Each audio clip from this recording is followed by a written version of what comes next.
Hello everyone and welcome to another tournament report. I'm Skari and I'm taking my Drukhari to another tournament.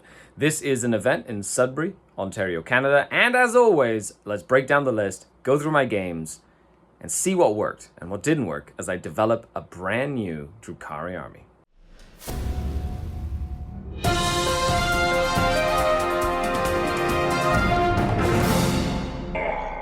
The Dark Kid.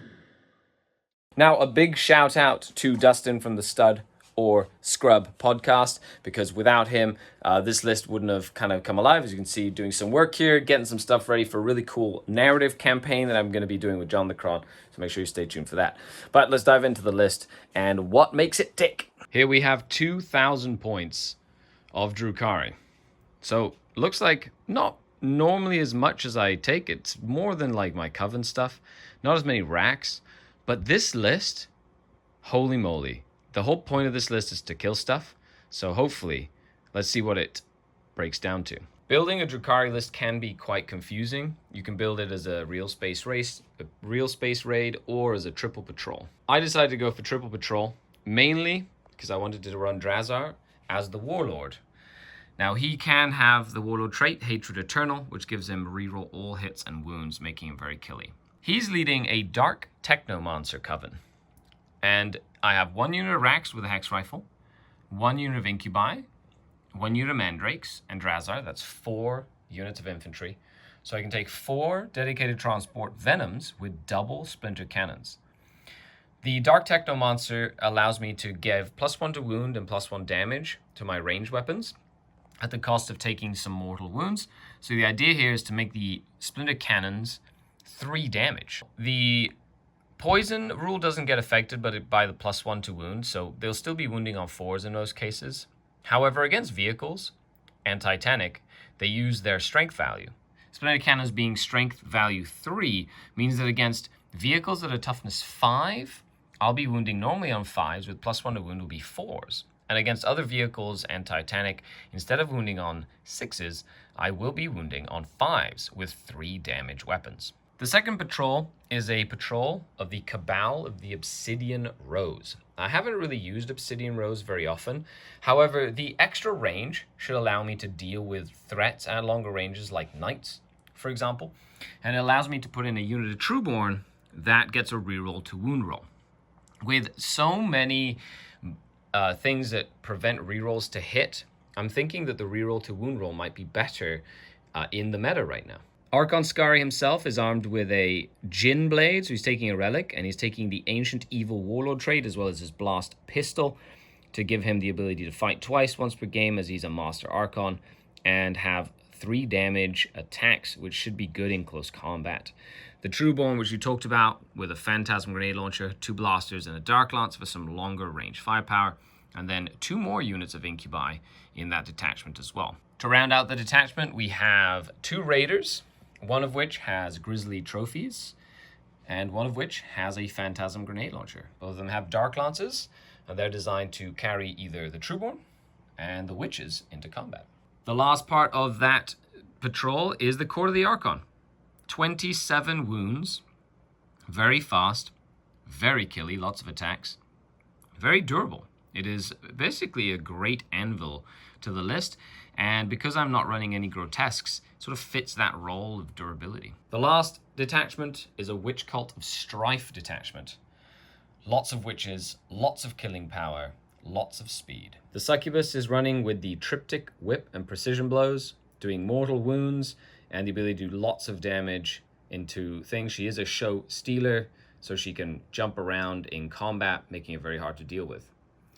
I did bring a unit of 10 Blood Brides, an Agonizer, which has been upgraded to Morvane's Agonizer to prevent fallbacks. That's from the Cult of Strife supplement. Then we have a Shardnet and Impaler, and you can either run Razor Flails or the Hydra Gauntlets for the same point cost in that unit as well. 2 units of 7 Hellions. They are fast, they are killy, they do great with the Cult of Strife stratagems. They're my MVPs more often than I can count. Why 7? I feel 7 is the minimum you can take in order for them to be a credible threat on the battlefield. and have enough attacks to kill most things that you want to throw them up against, like Space Marines and things like that. As for combat drugs, I give +1 attack combat drug. I picked it for both of the Hellions. I picked +1 strength combat drug for the Blood Brides, and I've picked +1 attack combat drug for the Succubus. And there you have it, 2,000 points. The aim here is to have, I don't have a lot of scoring units, like objective secured. I do have the Mandrakes for some scoring. I do have the Raiders, so I've got Trueborn, Blood Brides, Incubi, Rax, essentially. And then Drazar usually goes with Blood Brides and the Raider. Archon, Skari, and the Succubus each go with a unit of Incubi and a Venom. And it's very much designed to be a maneuver into position, stage, and then hit the enemy really hard on turn 2 or turn 3. And essentially try and kill stuff more than just outscoring them. It's about dealing lots of damage. Okay, so you've seen the list. Now let's drive up to Sudbury, Ontario, Canada, to the Grinning Demon RTT. Let's have our 3 games for the day. Now, it's about 20 players, which means 3 games is not going to be enough to determine an undefeated winner. There'll be 3 or 4 undefeateds at the tournament. But let's see how the event does, how we do, and we'll come back to the studio and take a look at the army and what I'd change. And here we are at the RTT. This is round number 1. And I'm playing James, and he's playing Harlequins. He won the roll to go first. And we're playing Recover the Relics, which is draw a mission. He took Psychic Interrogation, Behind Enemy Lines, and Deadly Performance. I took Take Them Alive, Fear and Terror, and Behind Enemy Lines. So wish me luck. Let's see how this goes. I've deployed pretty much my whole army. It's a brand new list, which you saw at the beginning. So let's see how it does as we move into this game.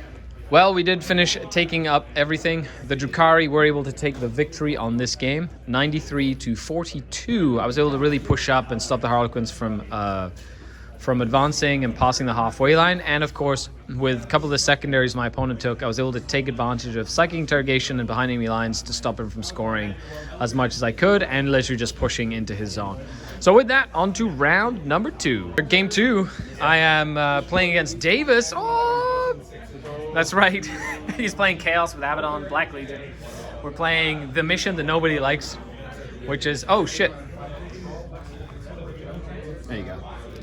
They redeploy. No, they can't, because in this mission I can't forward deploy.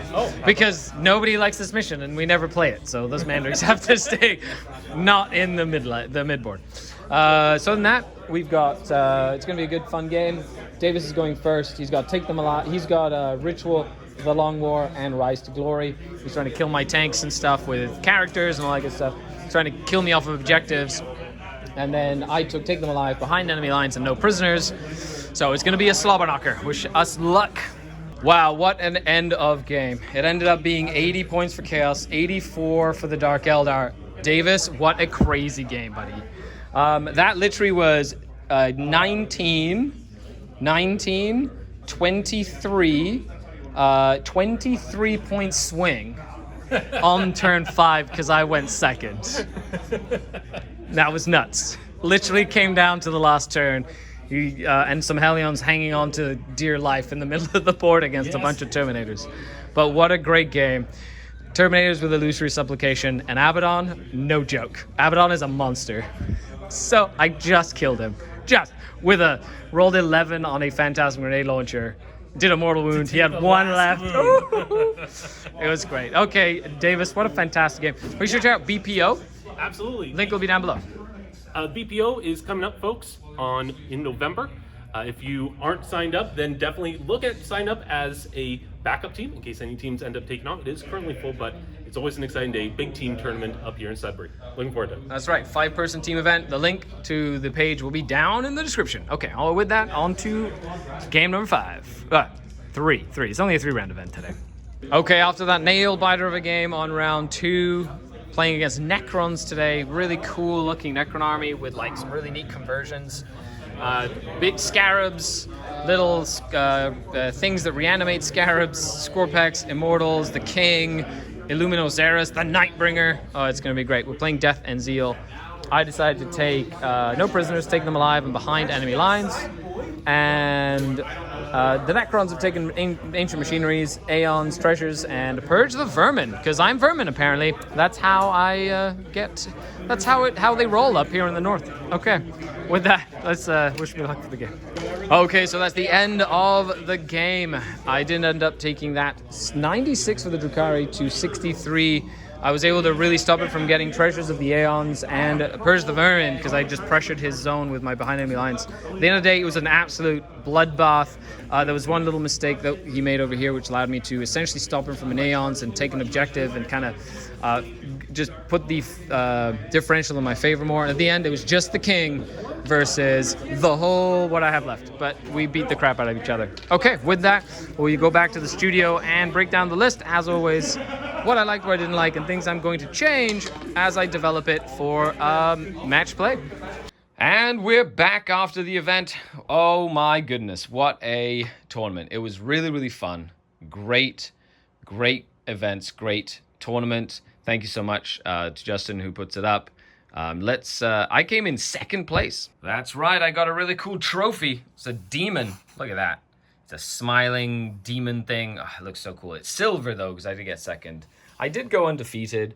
My hardest game was the Black Legion game against Davis, which was such a crazy close game. That was a nail biter's edge, and I could have lost that quite easily if a few things would have gone differently that game. Okay, so let's talk about the MVPs, the things that I didn't like, and let's go over what I will change in this list as I tweak it. MVPs in this list. The core of the Archon is fantastic. I love them a lot. Drazar, the Succubus, and Archon Skari are mainstays in this list. They do so much work in this list. They are not going anywhere. The 3 units of Incubi just do an absolute truckload of damage. The Blood Brides are surprisingly good, although I don't really need this, so we're probably going to get rid of that one, that like upgrade there. And the 2 units of Hellions are exactly the amount of units of Hellions I love. I didn't really use any of the Phantasm grenade launchers. The Trueborn were good, but they're always hit or miss. I find that maybe using the points for 2 Ravagers instead of 1 unit of Trueborn is usually better. However, I'm going to keep on using them for a bit. So that means now with a couple of test games, I've played this list 6 times. So it's time to do some tweaks. So let's see what I would add in, what I would take out, and why. First thing I would take out is I'm going to drop the Phantasm Grenade Launcher from that Trueborn. I'm going to drop the Phantasm Grenade Launcher from the Raider. I'm going to drop that upgrade there. And I'm going to drop the gun from the Rax. I don't really need those at all. That's 5, 10, 15, 20 points that I can add to my list. And then what I'm going to do with that is I'm going to put a Grizzly Trophy on every single one of these Venoms. I feel like having the leadership debuffs would really help the Incubi shine in combat or like in the games itself. So that's going to be the change. It's very simple. Dropping some of the, I might actually have 1 Venom with no Grizzly Trophy and put an Electrocorrosive Whip on the Rax. But that means that I'll be able to use Tormentors more effectively. It also gives me a better opportunity to score my Fear and Terror points, which after that first game against Harlequins, I only scored 9 points because I couldn't roll their leadership or equal to over their leadership every time I killed them in combat. And I needed some Grizzly Trophies nearby to make sure those rolls were a little easier for me. And there you have it, folks. A simple tweak to a list that I'm really enjoying. It's very killy, does lots of damage. So if you have any questions, leave a comment down below. Let me know what you liked, what you disliked, and thanks a lot for watching. A huge shout out to all the channel Patreons, without whom this would not be possible. You can also become a YouTube channel member by helping me out here on YouTube and getting access to some cool perks. Other than that, you're all amazing. If you have any comments or questions, leave them down below. Like, share, subscribe to the channel, and I will see you on the next video. The Dark Kin. Bye.